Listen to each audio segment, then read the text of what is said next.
Hello, I want to take a little walk through the materials that I've asked you to take a look at for the ethical and philosophical issues part of the course. Um, I've created this document that's a reading list. I had a little note here. We'll talk about that. And basically what I'll do is I'll just open up the documents and talk about why I think they're interesting. So the first thing we're going to start with is a set of articles on two terms, ethics and philosophy.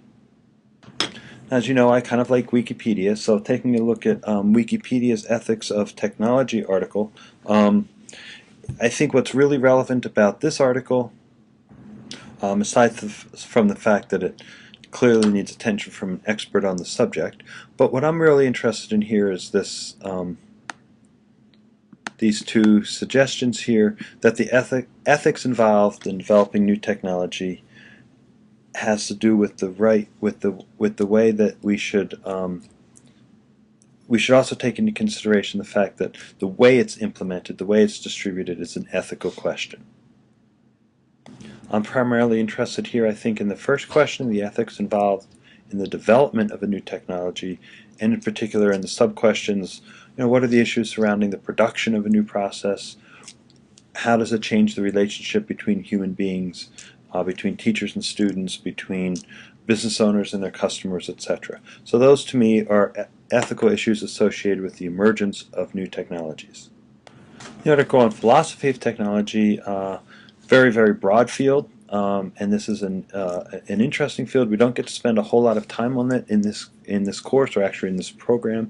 I wish we did, but I want you to take a look, at least be familiar with the history of this, how we thought about these issues in the 19th and 20th centuries, and in particular how this issue associated with technology and neutrality is relevant to us. Again, I think it's helpful because it brings it down into a single paragraph. You might want to follow some of these other links to the extent that you're interested in these topics, but this very notion of how do we philosophically approach technology?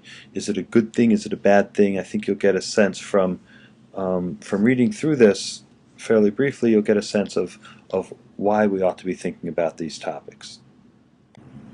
I next ask you to visit Center for Applied Ethics, the Markula Center for Applied Ethics, and I think what's useful about this exercise is to at least begin to see how, in this case, the Santa Clara University group approaches the ethical issues. And I would draw your attention to the fact that this is a Jesuit university, and certainly would expect you to view this through the lens that they may be providing, just like you would use any sponsor of a center's lens to understand if this shapes their perspective. In this case, you want to read a little bit about what the center does and how they came to exist. And we're primarily going to be interested in their publications. What I'm asking you to do is to select one of the areas in information technology, internet databases, communication, gaming, or IT, and read through, find a resource that's linked from there that's relevant to your client, and then, as I added this afternoon, that's also relevant to your final project. That is, it's related to one of the 5 technologies we're examining. I want you to write a summary of that resource and reference the relevance to your client and put it in the appropriate discussion group. So to find those here, we'll click on Publications, and we're interested in their technology ethics articles, and in particular the ones associated with information technology and ethics. So I found interesting resources in all of these, and I'll stop there and let you research those.